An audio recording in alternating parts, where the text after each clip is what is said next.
What's up, my nerds? All right, so got myself in a little bit of a pickle, kind of. I shot out a challenge to Fully Loaded Comics and asked them what their top 5 books were in their PC. And unexpectedly, but in a good way, they provided much more than just their top 5. Like, I got a grasp regarding what their love, where their heart was in their collection, which was a lot of X-23, which is a good thing. Some Gambit love, some Rug love, but they threw the challenge right back at me. And honestly, it's a loaded question. Like, I've got tons of books in my collection, and they all have certain special meanings to me. So coming down with a 5 is a lot harder than I thought. And I don't have a top 5, I'll be honest. I've got a set of books that I've pulled to the side that are in the top for certain reasons. These aren't monetary in any which way. I don't really look at that. I don't look at comics in that kind of a value aspect. I'm thankful for some of the books that I have that have high value, but the value for me, honestly, is the book itself. For whatever reason, whether it's the art, the story, the character, there's always a special meaning for me in which I collect. So yeah, it was a lot trickier question than I thought, but I'm going to step up to the plate and go through a couple of books in some of my top books and why they're my top books.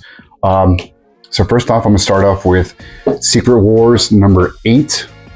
The first appearance of the alien symbiote that would become Venom. I don't have a lot of slabs. This is one of like maybe 4 official slabs that I have, and I bought it this way. Actually, I won this one. I have the book without a slab, but I'm going to go ahead and go with a slab copy. I've always loved the Black Suit Spider-Man, much like everybody else. So before there was Venom, there was Black Suit Spider-Man, and I've always just loved the character. I've loved the look of it. So to have this in the collection, especially slaps, like for real. I have the whole Secret Wars miniseries, but this one in particular, love it for what it started. That defining look for Peter Parker, Spooderman. I always love it when he goes back to the black suit. It's just so stealth. It's so fucking just dope as fuck. Like, it really is. Another highlight in my collection, I think much like everybody else, the Jim Lee era of X-Men was just definitive, right? Before there was X-Men 97, there was Jim Lee's X-Men, which inspired that. For me, one of the first books I came across when I was younger that was illustrated by the master that is Jim Lee was Uncanny X-Men 275, which has a fold-out cover. It's a huge storyline with the X-Men in space, a lot of them meeting for the first time. So in this storyline, you know, Gambit's already been in the comics, but he hasn't really met all of our characters yet, all of our X-Men, and there's a lot of initial interaction between some of our teams here. Some really fucking badass fights.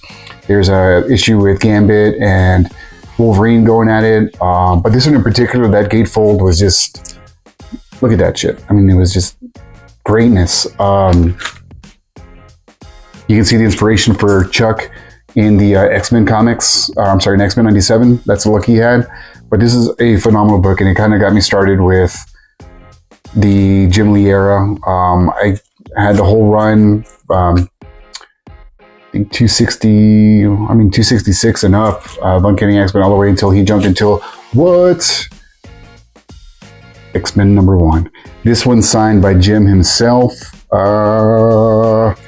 Love it. It's in prime condition. This started a whole revolution. I was lucky enough to actually run into Jim at a restaurant in Dallas. I had a couple books with me, mainly my portfolio, but I got to shoot the shit. One of the coolest experiences ever, and he signed this book for me. I also have a slab copy of the same book, but I need to go get this one slabbed, replace this one, because the signature is just, it's clutch. But I also have the gatefold, and the gatefold was always my favorite. Like, it was awesome. That cover, and then the poster that's underneath the gatefold is priceless. But Jim was at his top of his game in this book, man. Like, he was fucking, this shit's iconic. This started a whole new era in the 90s for the X-Men. one of the highest selling books ever. I can't remember the number, but this is, I think it's still the #1 highest selling book in comics history. And I've always loved Jim Lee as an artist, but this lineup of X-Men holds a special place for myself and so many others. It's a great book. I love Deadpool. If you've been paying attention to any of my content, you know it. I'm a fanatic. I'm fucking obsessed. Like it's everywhere, right? Like you'll catch me wearing my Deadpool mask randomly. Don't ask me why. Don't question it. Just don't question it. It's a fucking love. I love him. I love the character. And I've loved him before the hype, like since day one. I don't have his first appearance on New Mutants 98 is still on my wish list, but I've got so many close seconds. But no. So Deadpool #1 from his first miniseries, The Circle Chase. One of the first books that got me really intrigued in the character himself. He's a smartass like I am. We both look good in red and black, and I can wield a mean katana, not gonna lie. I'm not gonna show it right now just because of liability reasons, and I want you guys catch something. Just, you know, let's just keep the standard, the expectations low for right now. I don't want to blow your mind. But also, it was illustrated by the greatness that is Joe Madureira. As he was coming up in the Marvel world, and he's one of my favorite artists of all times. Like, his shit's fucking gorgeous. But this wisecracking, along with his second miniseries with Joe Kelly and Ed McGuinness, some of my highlights, some of my favorite books ever. This is where the character was given life. Sure, we saw him in X-Force and we saw him in New Mutants, and he was all right. But the guy that we come to know was birthed in these books. These books right here are what gave birth to the Deadpool that we know and love and appreciate. Fucking love those books. Also, from our boys in, you know, just happened to be the Wolverine and Deadpool era, right? But Zireme Lebo, the name, remember it, right? He makes a name for himself, apparently. Issue 266, first appearance. I recently came across this and picked it up and added it to my PC. I'm so thankful for it. I've loved this character for the longest time. For me, those, again, X-Men issues that I was, you know, talking about earlier, these 275s and up, like starting to introduce a character, but he really came into shine when the initial X-Men started dropping, again, the Jim Lee eras. But yeah, I love this, having this in my collection. It's one of my favorite characters. I have all the miniseries that he's dropped, or they've dropped of him, including the first one, which is another reason this is a part of my favorite list. To get a little hindsight on our insight on our Mystery Man was awesome. I will hopefully get the gold edition at some point, but you know, I've got the first issue and I love it. I love the story, I love the art, and again, just loving that I got to learn a little bit more about our Cajun hero. I love Wolverine, man. Who doesn't, right? Who doesn't love some Logan? Although I have the Weapon X run through Marvel Comics Presents, and I have a lot of other key issues. One of my favorites has always been issue 50, which has this cool die-cut cover where this claw's coming through.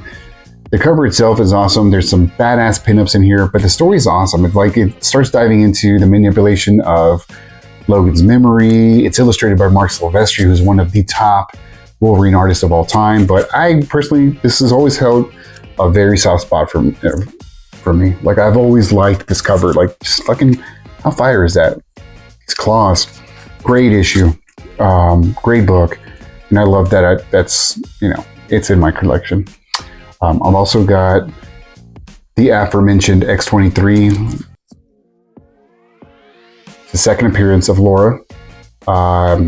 First appearance will happen, but it's her second appearance, and she's on this dope-ass fucking Josh Middleton cover.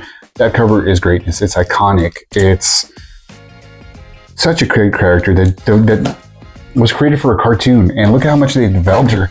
You know, she's now the other Wolverine in the Marvel comics. She's been introduced in the MCU. Hopefully we get to see her in uniform in the MCU. But her character has really, really developed since her first iteration, like leaps and bounds. So entertaining, especially when she's with her sister Gabby. When she's with Honey Badger, those stories are phenomenal. I also recently got, because I love me some Deadpool and Wolverine and I love some J. Scott Campbell, I love this cover. It's an homage to one of J. Scott's original variant covers, but with Deadpool and Wolverine this time, and this is one of my favorites. It's signed by J. Scott, but visually it's just a stunning cover. I just like it. For the modern comics, it's awesome. Now that's a lot of Marvel shit, right? I also like DC and other things, right? In the DC world, Crisis on Infinite Earths, #1. I love George Perez. I love what this book did. It was one of the biggest event titles for DC ever. And the fact that I have the first issue, I love it. The art was great. Read this. Don't watch that shitty ass animated fucking 3-part movie that's on HBO Max. Don't disservice this greatness with that shit ass movie. Read this. Don't look at that shit. This is fucking greatness. This is what spawned Identity Crisis, Infinite Crisis, Dark Crisis, anything with Crisis. It starts here. The Crisis starts here. Great read by Mark Wolfman and George Perez. George Perez was just the shit he was able to do and squeeze into a page with such intricacy and such detail blows my fucking mind. I have always loved the Batman.